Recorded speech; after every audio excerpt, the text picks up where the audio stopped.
Hola, soy Sanuka y esto es Tu Presencia es tu Poder, un espacio donde el éxito no se mide en cifras, sino en calma, donde el liderazgo no se aparenta, se habita, y donde la autenticidad no es un eslogan, sino una forma de estar en el mundo.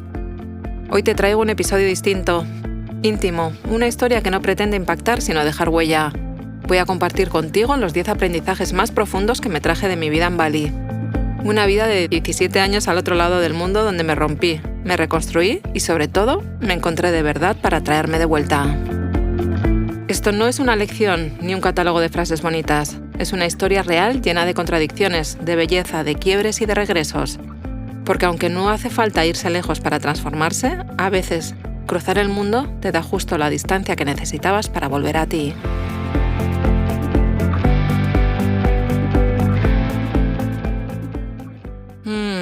Vamos allá con el aprendizaje número 1. La lentitud también es una forma de poder. Recuerdo perfectamente los primeros meses en Bali. Venía de un lugar donde todo era urgente, donde la rapidez era sinónimo de eficiencia y donde si no respondías un email en el día, parecía que el mundo entero se tambaleaba. En Bali, en cambio, los días comenzaban cuando el sol lo decidía, no cuando lo marcaba una agenda. Al principio eso me desconcertó. Sentía que todo iba demasiado lento, como si el tiempo no tuviera prisa por avanzar. Pero con los días, con la observación, con la vida vivida a otro ritmo, entendí que la lentitud no era ineficiencia, era una forma de respeto. Respeto por el momento, por la presencia, por la vida misma. Era tiempo para mirar a los ojos sin interrupciones, para escuchar de verdad, para sonreír sin ansiedad, para permitir que las cosas maduraran solas sin necesidad de empujarlas. Y yo, que había aprendido a hacer que todo pasara, tuve que aprender a dejar que las cosas me pasaran a mí, a soltar el control, a estar, a confiar. Desde entonces la lentitud se convirtió en mi forma de rebeldía. Sigo teniendo metas, claro, pero ya no necesito correr para alcanzarlas, porque entendí que llegar no significa nada si para hacerlo tengo que dejarme atrás. Si alguna vez te preguntan por qué vas tan despacio, puedes decir con la misma calma con la que yo aprendí a vivir, porque ya no me dejo atrás. 2. Lo invisible sostiene lo visible. Una de las cosas que más me desconcertó al llegar a Bali fue la devoción cotidiana, las ofrendas constantes varias veces al día, las flores frescas en cada escalón, el incienso encendido en los rincones. Parecía que todo el mundo estaba siempre en medio de un ritual invisible, como si el día no pudiera empezar sin antes detenerse a honrar algo. Yo al principio no entendía mucho. Pensaba que era una superstición bonita, un adorno, un gesto heredado sin más. Pero el tiempo y los balineses que me acogieron con un cariño honesto me enseñaron otra cosa. Me enseñaron que aquello que no se ve no es decoración, es disciplina, es fe, es cuidado, es un acto de memoria cotidiana, una forma de no olvidarse de lo que importa, de sostener el mundo interior sin necesidad de palabras. Las ofrendas no eran para los dioses en el cielo, eran para el equilibrio en la tierra, para agradecer lo que se tiene, para devolver lo que se ha recibido, para poner orden en medio del caos, tanto afuera como dentro. Y yo, que venía de un mundo donde solo valía lo que podía contarse, medirse o rentabilizarse, tuve que aprender a mirar desde otro lugar, a comprender que lo que da estructura a una vida no siempre se ve, pero se siente. Hoy lo sé con el cuerpo entero. Los proyectos que florecen, las relaciones que perduran, los sueños que se cumplen, no lo hacen solo por estrategia o esfuerzo. Lo hacen porque tienen raíces. Y esas raíces están hechas de lo invisible, de perseverancia, de atención, de cuidado, de amor repetido, de gestos pequeños que nadie aplaude, pero que lo sostienen todo. Y eso, lo que no se ve, es lo que nunca deja que te caigas del todo. 3. No hay éxito sin presencia. Durante muchos años confundí la presencia con la disponibilidad. Creía que estar presente era estar localizable, accesible, resolutiva, contestar rápido, estar en todo, decir que sí a todo, sostener 1000 cosas a la vez y aún así sonreír. Creía que era así como se brillaba, que estar disponible era sinónimo de estar viva. Pero fue en Bali donde empecé a entender lo que en realidad significa estar. La presencia no es velocidad, no es rendimiento, es atención, es estar de verdad con lo que tienes delante. Allí las personas tienen tiempo, Tiempo real. Nadie mira el reloj a mitad de una conversación. Los cafés no son una cita en la agenda. A veces se convierten en la comida y la comida en una sobremesa larga, sin prisa y sin excusas. No hay horarios cerrados ni listas interminables de tareas.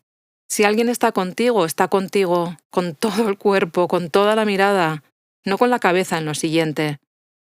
Ahí entendí que puedes construir una carrera brillante y sentirte vacía, que puedes tener un negocio exitoso y estar completamente ausente de ti. Porque el éxito sin presencia no es más que una carcasa brillante. Hace ruido, pero no tiene raíz. Y una vida sin raíz no aguanta mucho tiempo en pie. Allí aprendí a estar, a detenerme, a no medirlo todo en función de lo que produzco.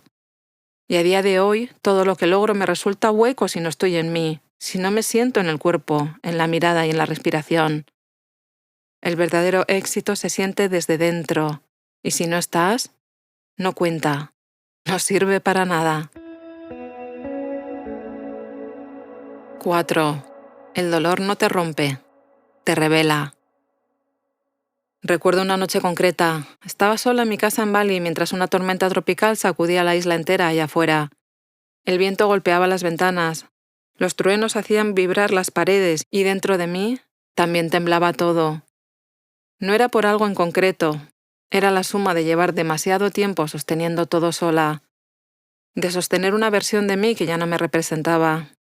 Me sentía partida, desmembrada, pero en medio de esa noche, en esa oscuridad profunda, algo en mí empezó a hablar. Era una voz más antigua y sabia que me decía: «No estás rota, estás volviendo a ti». Durante muchos años pensé que el dolor era algo que se superaba, que se escondía con logros, con viajes, con respuestas rápidas, que el tiempo lo curaba todo. Pero Bali, con sus ceremonias, su conexión con el universo, su gratitud, su simplicidad y su equilibrio, me enseñó otra cosa. Me enseñó que romperse no es el final, es el umbral, la grieta por donde empieza a salir lo verdadero. Es verdad que el dolor me desarmó, me quitó el disfraz y me dejó sin escudo, pero también me devolvió la ternura, la mirada limpia, la verdad de quién soy sin esfuerzo, sin títulos y sin necesidad de demostrar. Porque no te rompes para desaparecer, te rompes para dejar de fingir. Y al otro lado del quiebre, si te atreves a cruzar, está tu voz real. 5. Tu rareza es tu hogar. En Bali aprendí a dejar de explicarme. Dejé de justificar por qué no quería seguir ciertos caminos, por qué no me interesaba una vida previsible, con horarios marcados, con metas lineales y un sueldo que llegara siempre el mismo día del mes. Durante muchos años intenté encajar. Fui modelando mis bordes para no incomodar, intentando ser más lógica, más práctica, más razonable, como si ser más fácil de entender fuera una forma de estar bien. Pero cuanto más lo intentaba, más me traicionaba y más me alejaba de mí. Y fue allí, en esa isla donde la vida tiene otro ritmo, donde la mayoría de las personas no se pasan el día preguntándose quiénes son, sino simplemente son, que empecé a sentir algo distinto. Rodeada de personas que viven en el presente, que no necesitan grandes explicaciones para ofrecerte un plato de arroz o una sonrisa, que no juzgan si no entienden y que no les interesa a qué te dedicas, sino cuánto sonríes. Allí entendí que no necesitaba traducirme, que no tenía que justificar mi personalidad ni argumentar mis elecciones porque mi forma de estar en el mundo no era un fallo, era mi idioma. Y cuando por fin llegas a un lugar donde no hace falta esconder lo que eres, te das cuenta de que todo eso que intentaste suavizar durante años era lo más valioso que tenías. 6. El viaje siempre fue hacia adentro. A mí nunca me costó estar sola. De hecho, si miro hacia atrás, fue precisamente cuando me quedé sola de verdad que empezó el viaje que cambió mi vida. Recuerdo perfectamente aquel momento. La persona con la que estaba en ese momento regresó a España y yo me quedé en Bali. Tenía muy poco dinero, apenas conocía la isla y todo lo que había construido hasta entonces, emocional, material, incluso mentalmente, se tambaleó de golpe. Y de repente algo se activó. No fue una iluminación ni una revelación espiritual. Fue algo más instintivo. Una voz interna que me dijo: o te haces cargo tú, o nadie lo va a hacer por ti. Y ahí empecé, sin red, sin manual y sin promesas. No fue el yoga, ni los rituales, ni el mito de irme a encontrar. Fue el impulso puro de sostenerme, de inventar un trabajo desde cero, crear una empresa sin contactos, empezar una vida sin saber si iba a funcionar. Pero lo más salvaje de todo no fue lo que hice, fue lo que tuve que soltar por dentro. Las etiquetas, las versiones que otros habían creado sobre mí, las versiones que yo misma me inventé para encajar, para protegerme o para no sentir tanto. Una a una esas capas se fueron cayendo y debajo no había una iluminación mágica. Había una mujer cansada, sí, pero también libre. Había una voz, había un cuerpo que empezaba a habitarse. Había una identidad que no dependía de cómo me veía ni de lo que esperaba el mundo de mí. Y ahí entendí que el viaje nunca había sido hacia ningún lugar. No era Bali, no era empezar de nuevo. No era mudarme ni cambiar de idioma ni de moneda. El viaje siempre fue hacia adentro. Para soltar el disfraz, las expectativas, las frases aprendidas, para quedarme con lo que realmente queda cuando dejas de intentar ser otra persona. Y eso es lo que me he traído de Bali. No una versión perfecta, no una marca personal, no una historia épica. He traído presencia, verdad y autenticidad. Me he traído a mí de vuelta. 7. La belleza no es estética, es ética. En Bali aprendí a mirar de otra forma, a mirar sin buscar, a dejar que la belleza me encontrara sin filtros ni expectativas. Y fue entonces cuando empecé a ver lo que antes se me escapaba. Al principio traía conmigo esa mirada condicionada por años de referentes europeos, de revistas, de cánones, de ese ideal estético que te graba que belleza es sinónimo de simetría, de juventud, de cierto tipo de cuerpo o rostro, de cierta manera de vestirse, de cierta forma de estar en el mundo, sobre todo de cara hacia afuera. Pero allí, rodeada de otra lógica, una lógica invisible pero firme, me di cuenta de que la belleza que de verdad deja huella no tiene nada que ver con lo físico. Vi belleza en una mujer mayor barriendo la entrada de su casa con una concentración tan profunda que parecía estar orando. Vi belleza en una flor colocada con suavidad sobre una piedra sin necesidad de que nadie la viera ni la fotografiara. Vi belleza en una ceremonia al amanecer, en una niña que se reía sin entender mi idioma, en un hombre que plantaba brotes de arroz como si llevara el corazón de su familia entre las manos. Y ahí entendí que la belleza no es una cuestión de estética, es una forma de presencia, es una manera de mirar y de estar. Porque la belleza real no depende de un cuerpo o un rostro. La belleza real sostiene, acompaña, permanece. Y cuando el cuerpo cambia, porque cambia siempre, lo único que queda es la forma en que miras al mundo. La esencia interior que lo sostiene todo, la ética con la que has vivido, la calidad de tu ternura, la dignidad con la que has amado, el respeto con el que te has acercado a los demás. Eso es lo que sigue brillando cuando ya no hay espejo que te devuelva juventud. Eso es lo que sostiene cuando todo lo demás se ha ido. Y esa belleza, la que no pasa de moda, la que no necesita maquillaje, es la que aprendí a reconocer allí y la única que me interesa conservar. 8. El éxito real no se grita, se encarna. Una de las cosas que más me impresionó en Bali fue la dignidad de las personas. No hablo de títulos, ni de poses, ni de logros que se puedan publicar en un perfil profesional. Hablo de otra cosa, de esa dignidad que se siente y se transmite. Vi personas que no tenían casi nada y sin embargo lo daban todo. Gente que ofrecía ayuda, comida, techo, compañía a cambio de nada. Y en medio de esa humildad profunda, empecé a darme cuenta de algo que, aunque suena obvio, nunca me habían enseñado con tanta claridad. El éxito no es lo que muestras, es lo que dejas, es lo que permanece cuando ya no estás, es lo que otros sienten después de haberte tenido cerca. Porque puedes llenar una sala, acumular premios, conseguir cifras, aplausos, reconocimientos y aún así estar vacío por dentro. O puedes vivir de forma sencilla, coherente, honesta y dejar una huella que no necesita firma. Allí nadie necesitaba convencer a los demás de su valía. Nadie iba contando su historia como si fuera un currículum. Nadie medía su éxito en función de los ojos ajenos. Y eso, en un mundo obsesionado con mostrar, fue una lección inolvidable. Entendí que no necesitas gritar lo que haces si lo haces desde un lugar íntegro. Que no hace falta impresionar si estás en paz con quien eres. Que no se trata de parecer, sino de ser. Porque el éxito real no hace ruido, hace raíz, y esa raíz no se ve, pero sostiene.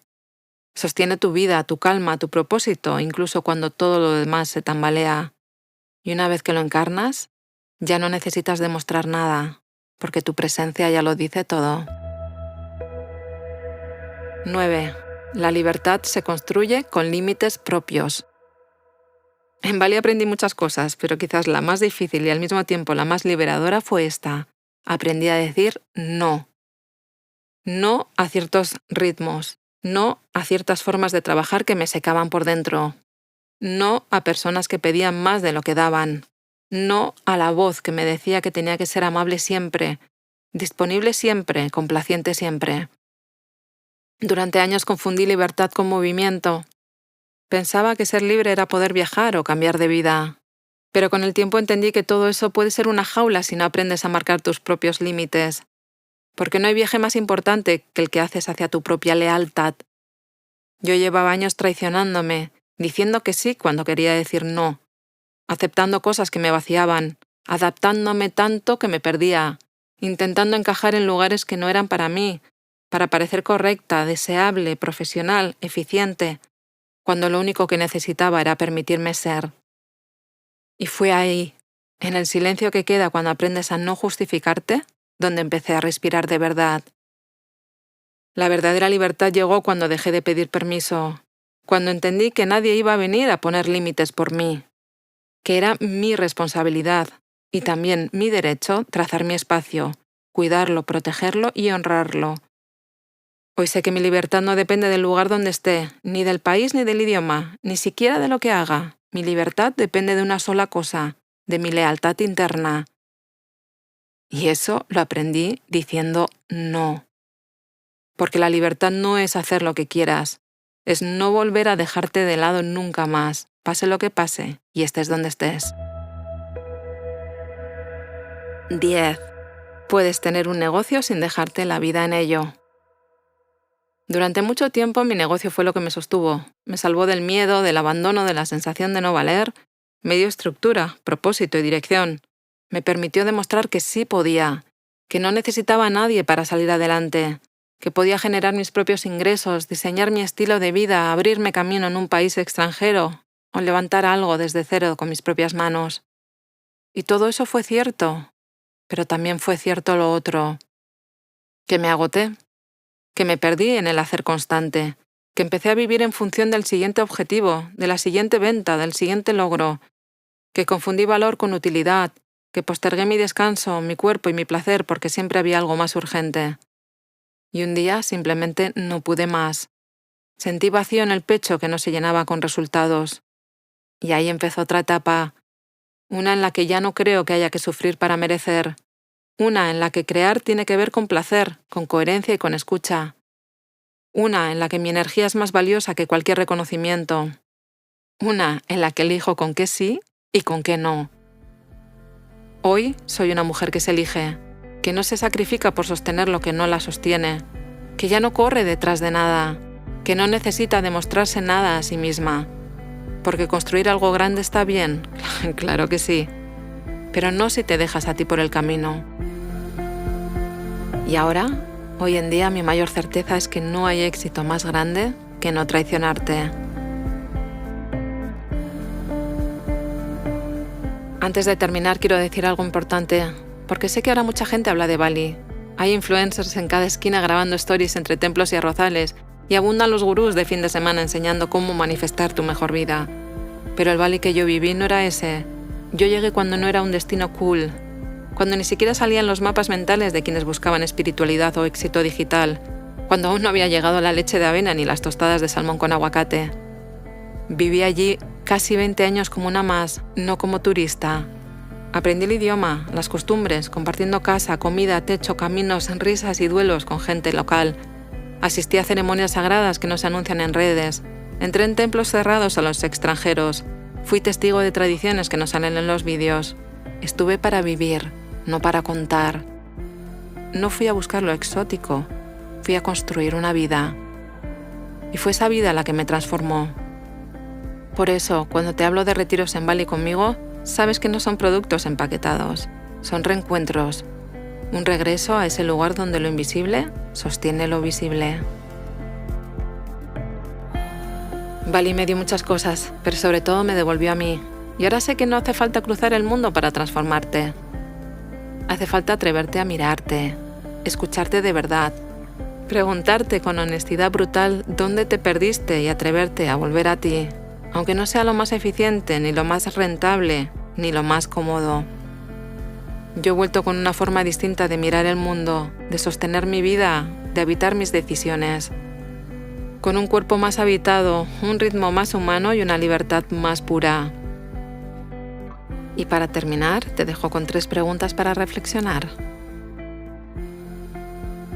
¿Qué has dejado de escuchar en ti por miedo a decepcionar a otros? ¿Cuál es ese límite que ya sabes que necesitas poner pero aún no te has atrevido? ¿Qué pasaría si empezaras a vivir como si ser tú fuera suficiente?